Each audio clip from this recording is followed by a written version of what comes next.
దేవుని యొక్క ప్రేమను బట్టి పరిశుద్ధులుగా పిలువబట్టకు ఏర్పరచబడిన మీ అందరికీ ప్రభువైనటువంటి యేసుక్రీస్తు నామములో శుభములు తెలియపరుస్తూ మత్తయి సువార్త 5వ అధ్యాయం 37వ వచనాన్ని ఆధారం చేసుకుంటూ ఈ సమయంలో మనము దేవుని మాటను బట్టి స్థిరత్వం కలిగిన వారుగాను వాక్యానుసారంగా జీవించేవారుగాను వాక్యం పైన మన హృదయాల్ని కేంద్రీకరిద్దాం.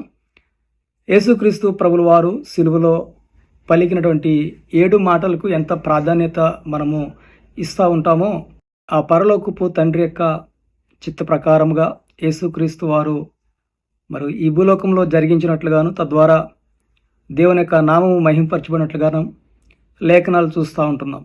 యేసు మరి ఆ యొక్క శిలువలో పలికినటువంటి 7 మాటల్లో ఎంత ప్రాధాన్యతగా ఎంత ప్రాముఖ్యముగా మనమందరం జ్ఞాపకం చేసుకుంటామో మత్తయి సువార్తలో 5వ అధ్యాయము 6, 7 అధ్యాయాలు కూడా అంతే ప్రాముఖ్యమైనటువంటి విషయాలుగా మనము మన హృదయంలో ఎల్లవేళ్ళ కూడా జ్ఞాపకం చేసుకోవాలి. ఒకసారి కనుక జ్ఞాపకం చేసుకున్నట్లయితే క్రీస్తు వారు సిలువలో పలికిన మాటలను ఆ 7 మాటలతో పాటు ఈ 3 అధ్యాయాలు కూడా మనము నిత్యము మన హృదయంలో నివాసము చేసుకుని దేవుని యొక్క వాక్యాన్ని ధ్యానం చేసుకున్నప్పుడు దేవుని మాట ప్రకారంగా నడుచుకున్న వారుగాను క్రియలు జరిగిస్తున్న వారుగాను తద్వారా దేవుని యొక్క వారసులుగా పిలువబడతారని వాక్యం సెలవిస్తూ ఉంది. ఈనాటి క్రైస్తవుల యొక్క జీవితాలలో క్రీస్తు యొక్క మాటకు నిలబడలేనటువంటి వారు చాలామంది ఉంటా ఉన్నారు.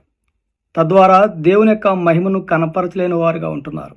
ఈ మాటలు తెలియపరచబడుతున్న ప్రకారంగా మనము జీవించినట్లయితే నీవు కూడా దేవుని యొక్క నామాన్ని బహుగా మహిమపరచగలవు, దేవాదేవుడిని స్తుతించగలవు, ఆరాధించగలవు, ఆనందంగా ఉండగలవు, సమాధానముగా ఉండగలవు. అయితే ఈ లోకమైనటువంటి స్థితిగతులను బట్టి, పరిస్థితులను బట్టి, బంధువులను బట్టి, స్నేహితులను బట్టి అనేకమైనటువంటి శోధనలు, శ్రమలు నీకు ఎదురవుతూ ఉంటాయి. అయితే ఆ ఎదురవుతున్నటువంటి సమయాలలో ఏ విధముగా మనము ఆ యొక్క సమస్య నుంచి, ఆ యొక్క ఇబ్బందుల నుంచి ఏ విధముగా మనం బయటకు రావచ్చో ఈ యొక్క లేఖనాల ద్వారా మనము గ్రహించవచ్చు.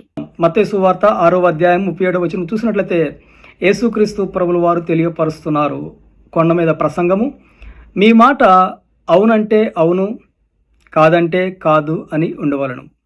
వీటికి మించినది దుష్టుని నుండి పుట్టునది. క్రీస్తుని ఎరిగినటువంటి వారు అండ్ ప్రాముఖ్యంగా రక్షణ మారు మనస్సు తీసుకున్నటువంటి వారు నీ హృదయాన్ని మార్చుకొని దేవునిలో జీవించుటకు నీ యొక్క జీవితాన్ని మార్చుకున్నటువంటి నీవు తరతరాలుగా వస్తున్నటువంటి ఆ క్రైస్తవ జీవితంలో మారు మనస్సు కలిగిన జీవితమును ఒకసారి మనము ప్రశ్నించుకోవలసిన వారమై ఉన్నాం. నీ యొక్క రక్షణ మారు మనస్సు కలిగిన తర్వాత, యేసుని అంగీకరించిన తర్వాత ఈ లోకంలో దేవుని యొక్క మహిమను, దేవుని యొక్క స్వరూపమును కనపరచాలి అనుకునే వారికి ఈ యొక్క లేఖనాల ప్రకారంగా నడుచుకోవాలి. అది ఎంత కష్టమైనా, బాధ అయినా, ఇబ్బంది అయినా, శ్రమ అయినా సరే. వాక్యం ఏం సెలవిస్తుందండి? మీ మాట అవునంటే అవును, కాదంటే కాదు అని ఉండవలను. వీటికి మించినది దుష్టుని నుండి పుట్టునది. సో ఎస్ఆర్ నో, చాలామంది ఏమంటారండి, అయితే ఓకే చెప్పు, లేకపోతే నో చెప్పు అని చాలామంది కూడా మిమ్మల్ని ప్రశ్నించేవారు ఉంటారు. అయితే దేవుడు సూటిగా మాట్లాడుతున్నాడు, మనము అవునంటే అవును, నీ హృదయానికి సాధ్యమైతే అవును అని చెప్పు, లేకపోతే అసాధ్యం అని చెప్పు. కానీ విశ్వాస విషయంలో మొహమాటముగా ఎవరు కూడా ఉండకూడదు. విశ్వాసి అనగా మరి దేవుని బిడ్డలై ఉన్నారు, దేవుని వారసులై ఉన్నారు, పరలోక సంబంధులై ఉన్నారు. నువ్వు పరలోక సంబంధువై ఉండి, దేవుని వారసులై ఉండి మన మాట ఎల్లప్పుడూ కూడా అవునంటే అవునుగానే ఉండాలి, కాదంటే కాదండుగానే ఉండాలి. తద్వారా నీ యొక్క విశ్వాసమునకు జయించిన వారుగా ఉంటారు. అనేక సందర్భాల్లో మాట తప్పి ఉండొచ్చు, మాట దాటి ఉండొచ్చు. ఈ లోక సంబంధమైన స్థితిగతులను బట్టి, పరిస్థితులను బట్టి ఆ మాట మీద మీరు స్థిరత్వంగా లేక ఉండొచ్చు. కానీ దేవుని యొక్క సంబంధులుగా దేవుని జ్ఞానము మాట్లాడుతుంది, పరిశుద్ధాత్మ దేవుడు మాట్లాడుతున్నాడు. నీ మాట అవునంటే అవును, కాదంటే కాదు. ఈ 2 మాటలు కాకుండా మరి ఏ మాట వచ్చినా అది దుష్టుడు నుండి జన్మిస్తా ఉన్నది. ఆ మాట అంటే అబద్ధికుడు, దుష్టుడు, ఈ పాపమును కలిగించేవాడు నీ పరిశుద్ధమైన జీవితమును తొలగించాలని, దేవుని వాక్యానుసారముగా జీవించకూడదని, దేవునిలో ఫలభరితముగా ఉండకూడదని అపవాది నీ చుట్టుపక్కల, నీ కుటుంబంలో, నీ హృదయాంతరంగంలో వాడు ఎప్పుడు కూడా డింగుదుమా అని చెప్పేసి అపవాదిని నువ్వు వెంటాడుతూనే ఉంటాడు. అయితే నీ హృదయంలో దేవుని యొక్క వాక్యముతోటి దేవుడు సెలవిస్తున్నాడు. యేసుక్రీస్తు ప్రభుల వారు, నా మాట అవునంటే అవునుగానే ఉండాలి, లేదంటే లేదు అని ఉండాలి. కానీ మరి ఏ మాట వచ్చినా అది దుష్టుడి నుండి పుడుతుందన్న విషయాన్ని నువ్వు ఎప్పుడైతే గ్రహించుకుంటున్నావో దేవుని యొక్క వారసత్వంలో స్థిరమైన వారుగా, ఫలించుతున్న వారుగా ఉంటారు. అయితే ఈ లోక సంబంధమైనటువంటి స్థితిగతులు మనం చూసినప్పుడు, స్థితిగతులు, పరిస్థితులు, మనుషులు తొందర పెడుతున్నారు. మరి ఈ విషయంలో ఒక్కసారి అబద్ధము, చిన్న అబద్ధము, ఈ ఒక్కసారి క్షమించుదేమని చెప్పేసి అనేక మార్లు, పలుమార్లు మేము మాట్లాడుతున్నామని మీరు అనుకోవచ్చు. అయితే నీకు రక్షణ ఇచ్చిన దేవుడు, ఆయన ఆత్మతో నింపబడినటువంటి నీవు ఈ సమయంలో దేవుని మాటతోటి మరలా ఆయన నిన్ను బలపరచుటకు, స్థిరపరచుటకు, ఫలింపచేయటకు, అవునంటే అవును, కాదంటే కాదు అని మాత్రమే మాట్లాడాలని మరి నీ యొక్క నాలుక జీవ మరణముల యొక్క వశమై ఉన్నది. సో నీ నాలుక జీవం పలికితే జీవము కలుగునట్లుగాను, మరణము మాట్లాడితే మరణం కలుగునట్లుగా దేవుడు యొక్క వాక్యము సెలవిస్తా ఉన్నది. సో మన యొక్క నాలుక ఎప్పుడు కూడా మరి విశ్వాస సంబంధులుగా అవునంటే అవును, కాదంటే కాదు. ఈ యొక్క లేఖనాన్ని మరి మనము అనేకమైనటువంటి ఈ క్రొత్త నిబంధనలో మరి అపోస్తలుడైన పౌలు చేత కొన్ని సంఘాలకి పరిశుద్ధాత్మ యొక్క ప్రేరేపణతోటి మాట్లాడుతూ ఉన్నాడు. హల్లెలూయా, దేవునికి స్తోత్రం కలుగుగాక. చూద్దాం, కొన్ని ఉదాహరణలు కూడా చూద్దాము. ఈ మాటను అవునంటే అవును, కాదంటే కాదు మీ జీవితంలో అనుదినము కూడా, దినదినము కూడా అనేకమైనటువంటి మనుషులతోటి మాట్లాడుతున్నప్పుడు ఈ యొక్క మాటను జ్ఞాపకం చేసుకుని, ఈ దేవుని మాటలు జ్ఞాపకం చేసుకుని మీరందరూ కూడా ఫలిస్తారని నేను ఆశిస్తూ ఉన్నాను. దేవునికి స్తోత్రం కలుగుగాక, దేవునికి ఘనత కలుగాక. ఎఫెసీయులకు రాసిన పత్రిక 4వ అధ్యాయము 25వ వచనము, పేజీ సంఖ్య 175. మనము ఒకరికొకరము అవయములమై ఉన్నాము గనుక మీరు అబద్ధమాట మాని ప్రతివాడును తన పొరుగు వానితో సత్యమే మాట్లాడవలెను. సో ఎలా ఉన్నామంటే, మనము ఒకరికొకరము అవయములుగా ఉన్నాము. ఇప్పుడు క్రీస్తు యొక్క శరీరంలో మనం అందరం కూడా పాలిభాగస్తులను వారే ఉన్నాం. క్రీస్తు యొక్క రక్తము చేత, పరిశుద్ధ రక్తం చేత కొనబడిన వారుగా ఉన్నాం. ఈ యొక్క క్రీస్తు యొక్క శరీరంలో మనం అందరం కూడా ఒక్కొక్కరము ఒక్కొక్క పార్టే ఉన్నాం, అవయవాలుగా మనము దేవుడు ఏర్పాటు చేసి ఉన్నాడు. సో ఇప్పుడు క్రీస్తు శరీరంలో క్రీస్తును ధరించుకున్న వారుగా, క్రీస్తు యొక్క ఆత్మను కలిగిన వారందరూ కూడా ఎలా ఉండాలంటండి, మనము ఒకరికొకరము అవయములై ఉన్నాము గనుక మీరు అబద్ధమాట మాని ప్రతి వాడును తన పొరుగు వానితో సత్యమే మాట్లాడవలను. సో ఇక్కడ అబద్ధము, సత్యము, ఈ రెండు మాటలను జ్ఞాపకం చేసుకుంటూ ఇక్కడ మత్తయి సువార్తలో తెలియపరిచిన ప్రకారంగా మీ మాట అవునంటే అవును, కాదంటే కాదు, మిగతా అది దుష్టుడి నుంచి పుడుతుందని లేఖనాలు చూస్తున్నాం. ఇకపోతే ఇక్కడ అబద్ధమైన సత్యమైనా సరే మనం సత్యంగానే ఉండాలి. అబద్ధమనైనా అది ఒప్పుకునేవారుగా ఉండాలి. కానీ అబద్ధము ఆడకూడదు అన్న విషయాన్ని కూడా మనం జ్ఞాపకం చేసుకోవాలి. ఎలా ఉన్నామంటే మనం అందరూ కూడా ప్రతి వాడును తన పొరుగు వానితో సత్యమే మాట్లాడవలను. సో మనమందరం కూడా క్రీస్తులో పాలిభాగస్తులైన వారుగాను, ప్రాముఖ్యంగా దేవుని యొక్క ఆత్మతోటి పరలోకపు సంబంధాలు కలిగిన వారసులుగా మీరు అందరూ కూడా ఉన్నారు. పరలోక సంబంధాలు మీరు, ఈ భూలోక సంబంధాలు కారు. పరలోకపు వారసులుగా, దేవుని యొక్క పిల్లలుగా, దేవుని యొక్క రక్తము చేత పరిశుద్ధపరచబడినటువంటి మీరందరూ కూడా సత్యము మాట్లాడవలెను. ఇప్పటి వరకు అనేక సందర్భాల్లో మాట తొలగిపోయిన వారుగా ఉండొచ్చు, మీ యొక్క మాటలో స్థిరత్వం లేని వారుగా ఉండొచ్చు, అవిశ్వాసుల వలె, ఈలోక సంబంధుల వలె మాట్లాడి ఉండొచ్చు. కానీ పరిశుద్ధాత్మ దేవుడు మరలా మాట్లాడుతున్నాడు. మనమందరం కూడా, మీరందరూ కూడా, యేసుని విశ్వసించిన అందరూ కూడా, మీరందరూ కూడా ఆయనలో పాలిభాగస్తులైన వారై ఉన్నారు. ఎవరును కూడా అబద్ధము, అసత్యము మాట్లాడకూడదని దేవుని యొక్క వాక్యము సెలవిస్తుంది. మరలా ఒకసారి చూద్దాము. 4వ అధ్యాయము, ఎఫెసీయులకు రాసిన పత్రిక 4వ అధ్యాయము 25వ వచనం చూసినట్లయితే, మనము ఒకరికొకరము అవయములై ఉన్నాము గనుక మీరు అబద్ధమాట మాని ప్రతివాడును తన పొరుగువానితో సత్యం మాట్లాడు. ఏమన్నాడు? అబద్ధమును మానివేయమంటున్నాడు.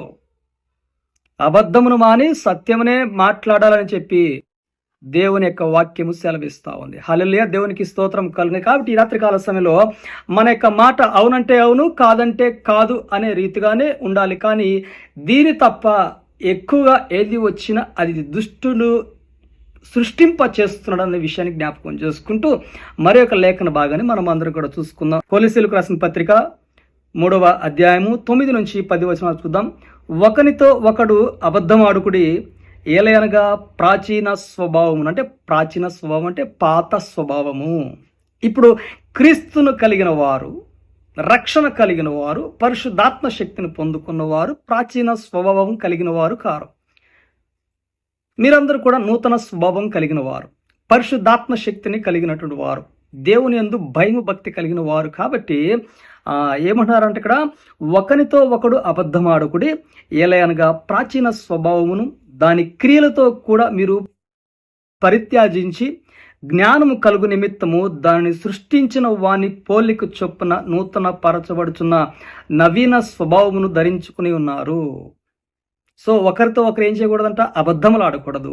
ఇప్పుడు ప్రాచీన స్వభావం నుంచి నవీన స్వభావంలోకి మనం అందరం కూడా వచ్చినాం. కాబట్టి సో ఇప్పుడు ఇంతకుముందు మనం లోక సంబంధులుగా, అపవాది సంబంధులుగా ఉన్నాము. కానీ ఎప్పుడైతే రక్షణ మారు మనసు పొంది ఆయన యొక్క నామమును బట్టి మనము విశ్వాసంలో కొనసాగించి పెడుతున్నామో అప్పటి నుంచి మనం అందరం కూడా నవీన స్వభావం కలిగిన వారుగా ఉన్నాము, నూతన స్వభావం కలిగిన వారుగా ఉన్నాము. సత్యమునే మాట్లాడాలని లేఖనాలు చాలా స్పష్టంగా తెలియపరచబడుతుంది. ఎలా అంటే మన యొక్క మాట అవునంటే అవును, కాదంటే కాదు అన్న విధంగానే ఉండాలని తెలియపరుస్తూ ఇదే కొలస్సీయులకు రాసిన పత్రిక 4వ అధ్యాయము 6వ వచనం కూడా చూద్దామండి ఒకసారి. ప్రతి మనుషునికి ఎలాగూ ప్రత్యుత్తరం ఇవ్వవలనో అది మీరు తెలుసుకున్నట్టుకై. ఏమన్నారండి? ప్రతి మనిషికి ఎలాగూ ప్రత్యుత్తరం ఇవ్వవలనో అది మీరు తెలుసుకున్నట్టుకై మీ సంభాషణ ఉప్పు వేసినట్టు ఎల్లప్పుడూ రుచిగలదిగాను కృపా సహితముగాను ఉండనీయుడి. మన యొక్క మాట ఎలా ఉండాలంటండి? ఉప్పు కలిగిన, సారము కలిగిన మాట వలె ఉండాలి. నీ యొక్క మాటలలో మాధుర్యం ఉండాలి, నీ మాటలలో సమాధానం ఉండాలి, నీ మాటలలో సంతోషము కలిగించే విధముగా ఉండాలి, నీ మాటలలో ఇతరులని అర్థం చేసుకునే స్వభావం కలిగిన వారుగా ఉండాలి, నీ యొక్క మాటలలో దేవుని యొక్క మహిమను కనపరచబడుతున్న వారుగా ఉండాలి. ఏమన్నారు ఇక్కడ? కొలస్సీయులకు రాసిన పత్రిక 4వ అధ్యాయం 6వ వచనంలో ఏమంటున్నారండి? ప్రతి మనుషునికి ఎలాగూ ప్రత్యుత్తరం ఇవ్వవలనో అది మీరు తెలుసుకొనుటకై మీ సంభాషణ ఉప్పు వేసినట్లు ఎల్లప్పుడూ రుచిగలదిగాను కృపాసహితముగాను ఉండనీయుడి. ఎలా అంటే మీరు లోకమునకు ఉప్పై ఉన్నారు, ఉప్పై గనక లేకపోతే నిస్సారం అయిపోతూ ఉంటుంది. సో ఈ యొక్క దేవుని యొక్క మాటలు అంటే క్రీస్తును కలిగినటువంటి పరలోక సంబంధులైనటువంటి దేవుని యొక్క బిడ్డలారా, మీ యొక్క ప్రతి మాట కూడా ఎలా ఉండాలంటండి? ఉప్పు వేసిన విధముగా, సారము కలిగిన విధముగా ఉండాలి. ఒకరితో ఒకరు మాట్లాడుకున్నప్పుడు సత్యముగా మాట్లాడుకోవాలి, రుచికరముగా నీ మాటలు ఉండాలి. తేనె పలుకులు, లాలన పలుకున్న మాటలు, చిలక పలుకులు పలకకూడదు. హల్లెలూయా, దేవునికి స్తోత్రం కనుక నీ యొక్క మాటలలో ఇక్కడ ఏమన్నా చాలా చక్కగా మాట్లాడుతున్నారు దేవాదేవుడు. ప్రతి మనిషినికి ఎలాగూ ప్రత్యుత్తరం ఇవ్వవలనో అది మీరు తెలుసుకున్నటకై మీ మాటలు ఏముండాలంట? ఉప్పు సారము కలిగినటువంటి మాటలు ఉండాలి, కృపా సహితముగాను ఉండనీయుడి. ప్రతి మనుషునితోటి కూడా, భర్తతో, భార్యతో, పిల్లలతో, బంధువులతో, సమాజం వారితోటి, ఈ లోకంలో ఉన్న ప్రతి ఒక్కరితో కూడా ఒకరినొకడు అబద్ధములాడక సత్యమునే మాట్లాడాలని చెప్పి దేవుని యొక్క వాక్యం సెలవిస్తా ఉన్నది. దేవునికి స్తోత్రం. ఎఫెసీయులకు రాసిన పత్రికలో అటు రీతిగానే మరి యేసుక్రీస్తు వారు కొండపైన ప్రసంగం ఏం చేస్తానంటే, నీ మాట అవునంటే అవును, కాదంటే కాదు. ఒకవేళ కనుక ఆ 2 మాటలు కాకుండా ఇంకా డ్రాగ్ చేసుకుంటా, ఇంకా ల్యాగ్ చేసుకుంటా, లేకపోతే స్కిప్ చేసుకుంటా నువ్వు వెళ్తున్నప్పుడు అది అపవాది నుంచి పుడుతున్నటువంటి మాటలే.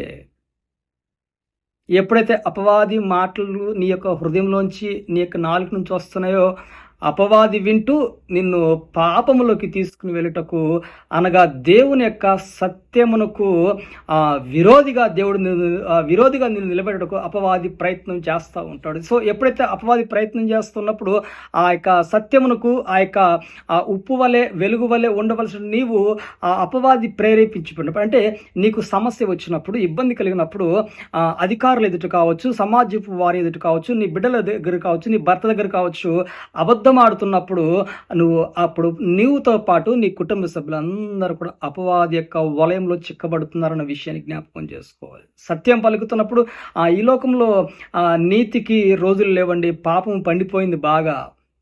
అయినప్పటికీ కూడా దేవుని సంబంధివి, నువ్వు దేవుని వారసులు మీరు కదండి. దేవునికి స్తోత్రం. మీరు మాట్లాడుతున్నప్పుడు, మీరు సంభాషణ చేస్తున్నప్పుడు ఉప్పు కలిగినటువంటి, కృపాసహితము కలిగినటువంటి మాటలు మీరందరూ కూడా మాట్లాడేవారుగా ఉండాలి. హల్లెలూయా, దేవునికి స్తోత్రం కలుగును. అదే అపోస్తలుడైన పౌలు తెలియపరచబడుతున్న మాట 2వ తెస్సలోనికీయులకు రాసిన పత్రిక 3వ అధ్యాయం 3వ వచనం కూడా చూద్దాం. అయితే ప్రభువు నమ్మదగిన వాడు, ఆయన మిమ్మును స్థిరపరిచి దుష్టత్వము నుండి కాపాడును. ఏమన్నా అండి? ప్రభువు నమ్మదగిన దేవుడు, నువ్వు నమ్ముకున్న దేవుడు, నిన్ను బలపరుస్తున్న దేవుడు, దుష్టుడి నుంచి నిన్ను తప్పిస్తూ ఉంటాడు దేవుడు. దేవుని పైన విశ్వాసం కలిగిన ఈ లేఖనం జ్ఞాపకం చేసుకోవాలయ్యా. స్థితిగతులు మనుషులు చూస్తుంటే నన్ను ఎప్పుడు కూడా సత్యం మాట్లాడనివ్వకుండా అబద్ధములు మాట్లాడే విధముగా అపవాది నన్ను బలవంతం చేస్తున్నాడు, నా హృదయాన్ని మార్చివేస్తున్నాడని ఈ లేఖనం జ్ఞాపకం చేసుకోవాలి. ఎప్పుడైతే దేవుని యొక్క మాట మన హృదయంలో ఉంటుందో ఆ వాక్యము జీవము కలిగి నిన్ను అబద్ధము నుంచి తప్పివించేసి క్రీస్తులో పాలిభాగస్తులైన, క్రీస్తు శరీరంలో పాలిభాగస్తులు మిమ్మల్ని అందరినీ కూడా సత్యమైన వారుగా దేవుడు సాక్షులుగా నిలబెడతా ఉంటాడు. ఏమని తెలియపరుస్తుంది? అయితే ప్రభువు నమ్మదగిన వాడు, ఆయన మిమ్మల్ని స్థిరపరిచి దుష్టత్వము నుండి కాపాడును. అయా, పరిస్థితులు, ఇబ్బందులు, ఆటంకాలు, అప్పులు, అనేకమైన వ్యాధులు, రోగముల వలన మొహమాటం కొద్దీ బాగున్నారా అంటే బాగున్నామని చెప్తారు, కానీ దానిలో అసత్యమైనది సంగతులు ఉన్నాయన్న విషయాన్ని జ్ఞాపకం చేసుకోవాలి. చాలా మొహమాటంగా చూడండి, చాలామంది బాగున్నారంటే బాగున్నా ఉంటారు, కానీ అంతా కూడా లోపల బలహీనతలు, అనారోగ్యాలు, లేకపోతే ఏదో ఒక సమస్యతోటి చెప్పుకుంటానే పైకి మాత్రమే అంటే ఎలా ఉంటారంట, బాగున్నామని చెప్తారు. ఎల్లప్పుడూ కూడా నువ్వు అవునంటే అవును, కాదంటే కాదు, సత్యమనే పలకాలి. ఉప్పు వలె ఉండాలి నీ మాట, సారవంతంగా ఉండాలి. ఎప్పుడైతే నువ్వు అవునన్నట్లు మాట్లాడితే నీ బలహీనమైన పరిస్థితుల నుంచి కూడా నువ్వు విడిపించబడుతూ ఉంటావు. మన కొరకు ఇతరులు కూడా ప్రార్థన చేస్తూ ఉంటారు. కానీ క్రీస్తుని కలిగిన వారు ఎప్పుడైతే మన బలహీనతలు చెప్తున్నామో అప్పుడు ఏం చేస్తున్నారంట, ఇతరులకు చాటింపు చేస్తూ ఉన్నారు, ప్రచారాలు చేస్తూ ఉన్నారు. ఇవి మానుకోవాలి. ఈ ప్రచారాలు, చాటింపులు మానుకుని ఏం చేయాలంట, ఇతరులు తెలియపరచబడుతున్నప్పుడు సత్యమే మాట్లాడుతానని గ్రహించాలి. ఎప్పుడైతే ఐక్యత కనపరచబడుతూ ఉంటుందో, చాటింపులు వేయకుండా ఉంటామో, ప్రచారము చేయకుండా ఉంటామో, అప్పుడు దేవుడు నువ్వు చేసిన ప్రార్థనకు దేవుడు సమాధానం ఇస్తుంటాడు, నీ పక్క వారికి కూడా సమాధానం ఇస్తూ ఉంటాడు. దేవునికి స్తోత్రం. చివరి లేఖనం చూసుకుంటూ మనం అందరూ కూడా ముందుకు సాగిపోదాం. యాకోబు రాసిన పత్రిక 5వ అధ్యాయము 12వ వచనం చూద్దామండి. నా సహోదరులారా, ముఖ్యమైన సంగతి ఏదనగా ఆకాశము తోడని గాని, భూమి తోడని గాని, మరి దేని తోడని గాని ఒట్టు పెట్టుకొనక మీరు తీర్పు పాలు కాకుండానట్లు అవునంటే అవును, కాదంటే కాదు అని ఉండవలెను. దేవునికి స్తోత్రము. మనము తీర్పులో ఈ ప్రశ్నను ఎదుర్కొనేవారుగా ఉండకూడదు. ఏ తోడు కూడా మనం పెట్టుకోకూడదు. ఆకాశము తోడు కానీ, భూమి తోడు కానీ. చాలామంది చూడండి, భార్య భర్తలు కావచ్చు, బిడ్డలు కావచ్చు, నా బిడ్డల మీద ప్రమాణం చేయి, ఆ బిడ్డల మీద ప్రమాణం చేయి, లేకపోతే నా మీద ప్రమాణం చేయి. ఎవరంట? క్రైస్తవులే. దేవుని వాక్యము తెలిసి ప్రమాణాలు ఇస్తున్నారు. కొంతమంది తెలియక ప్రమాణాలు వేస్తూ ఉన్నారు. వాక్యం ఏం సెలవిస్తుంది? ఆకాశం మీద కానీ, భూమి మీద కానీ, దేవుడు సృష్టించిన దేనిపైన కూడా ఒట్టు పెట్టుకొనుకోకూడదు. అవునంటే అవును, కాదంటే కాదు, సత్యంగా ఉప్పు వలె సారమైనటువంటి మాట కలిగిన వారుగా మీరందరూ కూడా ఉండాలని, ఒకవేళ కాదంటే కాదు, అవునంటే అవును అనే మాట కాకుండా వేరే మాటలు ఏమైనా నీ హృదయం ద్వారా వస్తున్నాయా, అవి అపవాది నుంచి వస్తున్నాయన్న విషయాన్ని జ్ఞాపకం చేసుకుంటూ, అపవాదిని నీ హృదయంలో, నీ తలంపులో రానియకుండా చాలా జాగ్రత్తగా దేవుని సన్నిధిలో క్రీస్తు యొక్క శరీరంలో పాలిభాగస్తులైన వారుగా మీరు గ్రహించుకొని, దేవుడుని అడిగినప్పుడు ఆయన నమ్మదగిన వాడు కనుక ఆయన దుష్టుడి నుంచి మిమ్మల్ని తప్పిస్తాడని తెలియపరుస్తూ, తప్పకుండా దేవుని యొక్క బిడ్డలకు ఆయనకు కృపా సహితము కలుగునట్లుగా, సారవంతమైన మాటలు మీకు కలుగునట్లుగా, జ్ఞానం కలిగిన మాటలు కలుగునట్లుగా, వివేచన కలిగిన మాటలు కలిగినట్లుగా, అవునంటే అవును, కాదంటే కాదనే వారుగానే మీరు దేవుని వారసులుగా ఉండాలని తెలియపరుస్తూ చెప్పడం కొద్ది మాటలు దేవుడు దీవించి ఆశీర్వదించును గాక.